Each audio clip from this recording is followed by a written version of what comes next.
Hi folks, Pete here from Ashton's Cars. Today showing you around our 2014 Jeep Grand Cherokee.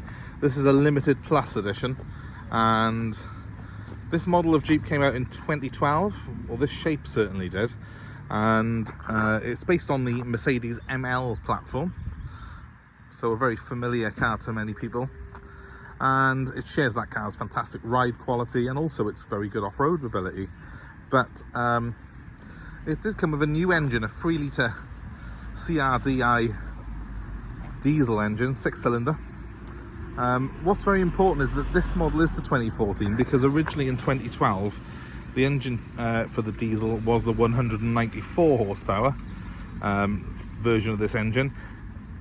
There was an additional engine put into the lineup, which this car's got, which is also a 3-litre diesel, but with 247 horsepower, and that was launched the tail end of 2013, and that's the engine that this car has. It's a massive difference in performance for the car.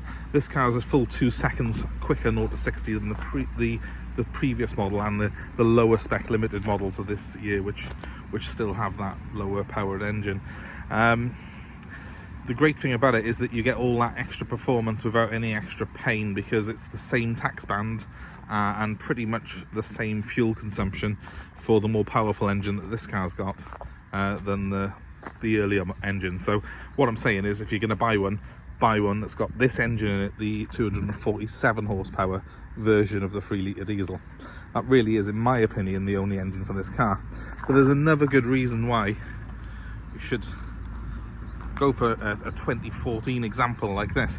This car's got an 8-speed automatic transmission as opposed to the old 5-speed that was in the previous model, and of course that does have a dramatic effect as well on performance.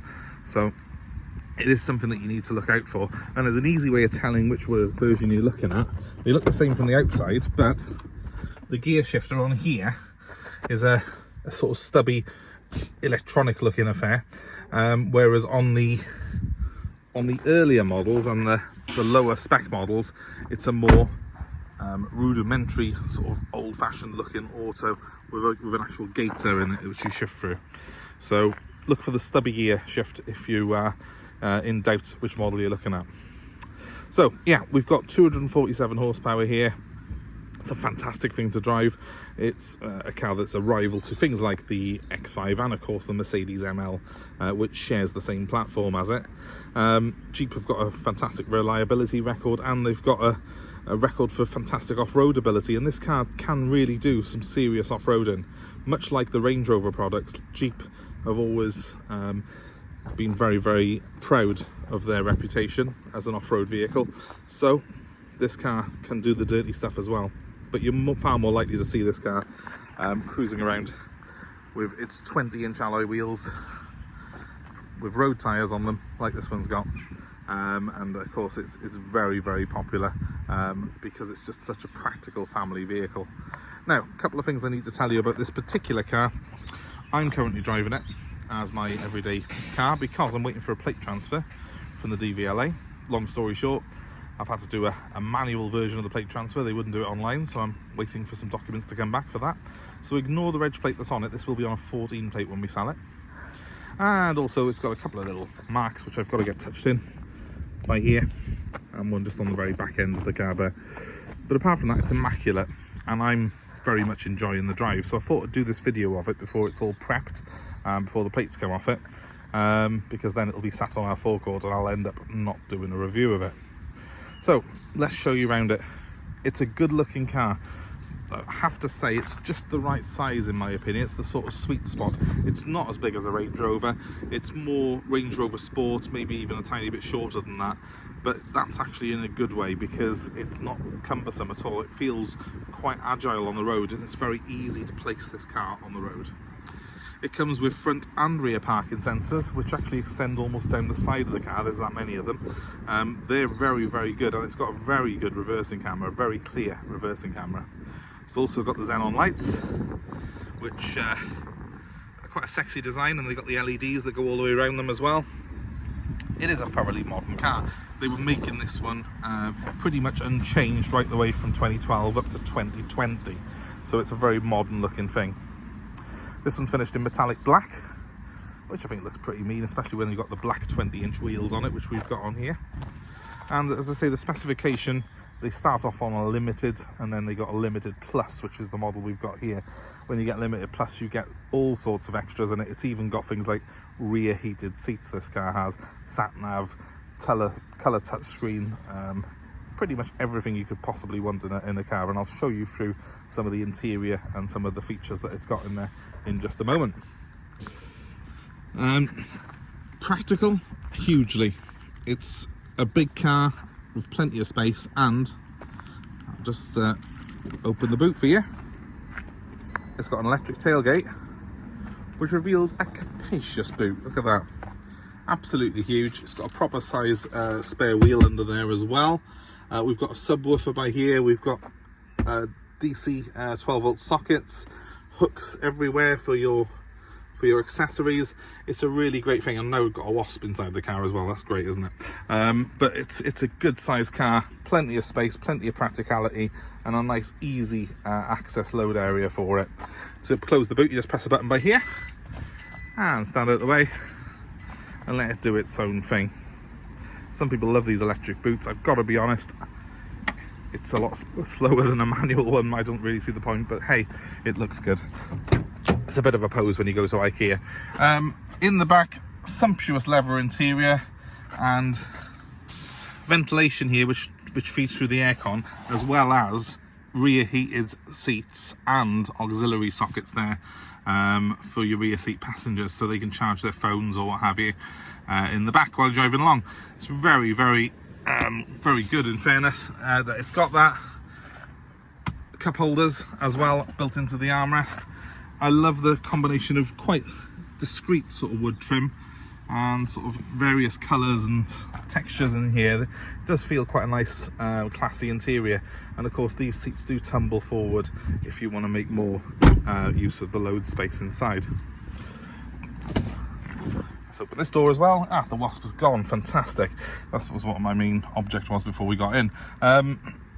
Electric seats in the front. They're memory settings on the driver's side as well. Passenger one's not got memory, but you don't really need that on the passenger side. Huge door bins.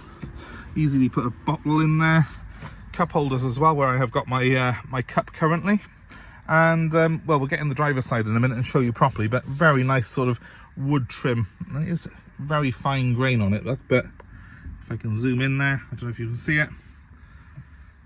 It's not too garish, that. I like, it's classy without being old man, if that makes sense. I think it looks quite modern, in other words, inside here, and it's got the right amount of tech in it for someone like myself who's on the go constantly, and hopefully, you know, maybe that might appeal to yourself. It's got things like Bluetooth hookup for your phone, but also it's got the Bluetooth streaming for your phone as well, USB connections. It's a well thought out interior, well spec'd car this is. So we'll have a little bit better look at that technology now. I'll jump in the driver's side and we'll get us started up. So here I am behind the wheel of the Grand Cherokee. So first thing to tell you, I've got a tyre pressure warning light flashing at me.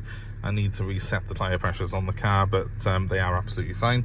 So we'll ignore that for a second and instead concentrate on this. So this is the speedometer, which is digital. I can actually have a full digital display on there if I wish. Currently averaging 31.8 miles per gallon. That's actually more than this car does officially, according to Jeep. They say it does about 30. So I'm very impressed with that. And I think a lot of it's down to this gearbox. Because it's got 8 gears, it's always in the right ratio. It doesn't have to work very hard. And if anything, I think this more powerful version of the 3-litre engine, because it's not having to strain itself, is actually better on fuel than the low-powered version. So again, make sure you're buying one that's got this shifter on it, you know, unless you're getting an absolute bargain, because they are worth less with the lower-powered engine and with that 5-speed box.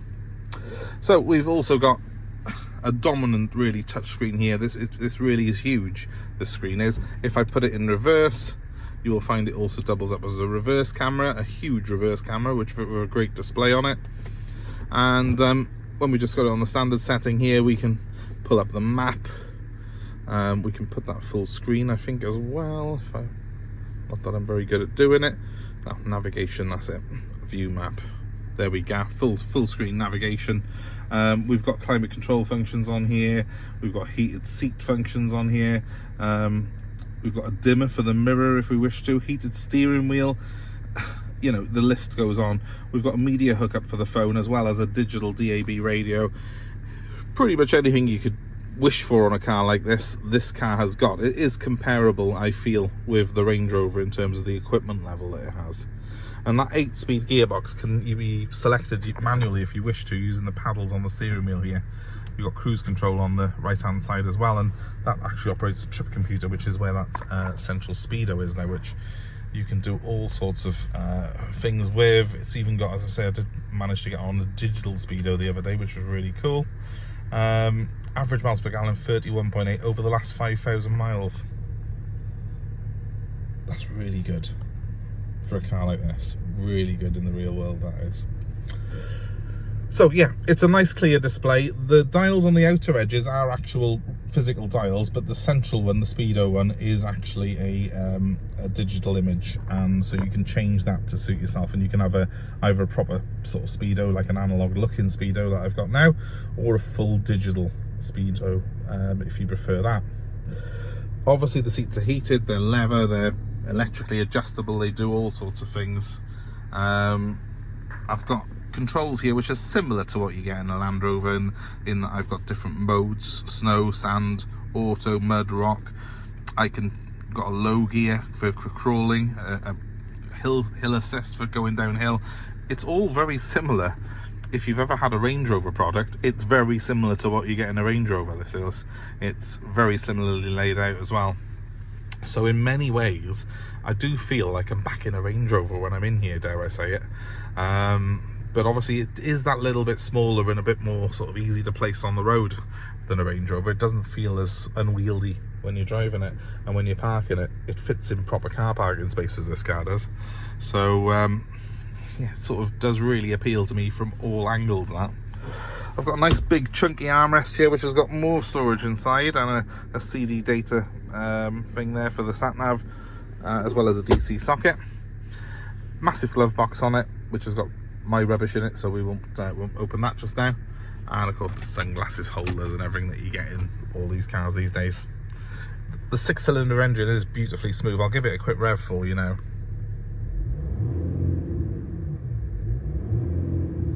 As diesel engines go, it's quite an appealing sound. And just to show you, of course, the mileage on this particular car is only 66,000 miles. So considering it's now, what, 10 years old, it's low mileage. The car is keyless. I've got 2 transponder keys that came with this one, and there is a touch button by there to start and stop the engine. I'll press that now and it should turn off. There you go.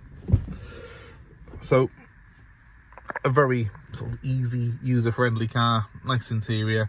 I like the fact that we have got manual controls here for the heating and ventilation for both passenger and driver. That's quite nice to have, because it does mean you can do it without having to fiddle in touchscreens. You don't have to take your eye off the road. But the stereo itself is very easy to use there as well, and the touchscreen is, because it's so big, it's quite easy to use.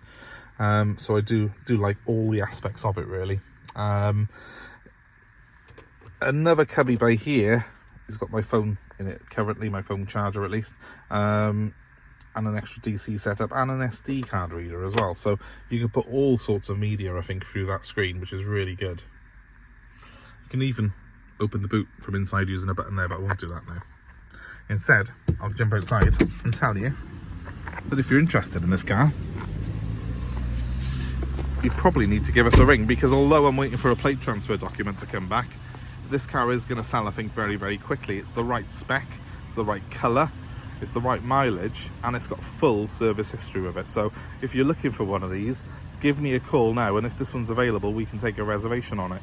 My number's 07932 873 646. This car is going to be available for nationwide delivery. We can deliver it anywhere in the UK, and we can take your old car as part exchange. So if you let me know what you've got, I'll be happy to arrange that and to work out a deal to suit you. And of course, if you are watching this video, and especially if you've come this far, it's probably worth giving us a like, a share, and subscribing to our channel. And if you hit the notifications, you'll be kept abreast of cars we've got coming into stock, and other car buying advice that we have, as well as other fun videos that we do along the way. So hit the notifications, smash up the button there for giving us a subscribe. Do it now. Thank you very much, and thank you very much for watching our videos. I'll give you that number one more time. If you are interested in this car, please do give us a shout. 07932 873 646 is the number. This car is going to be up for 14,995, and I really can't think of a better example of a Jeep Grand Cherokee out there, to be honest with you. So let us know if you're interested in it. We'll come with a brand new MOT, fully serviced, all the usual that we do, and of course with those sort of free delivery options if you're within 150 miles of us, and cheap delivery even if you're further afield. So let us know. We'll speak to you soon. Thanks for watching, guys. Have a great day wherever you are.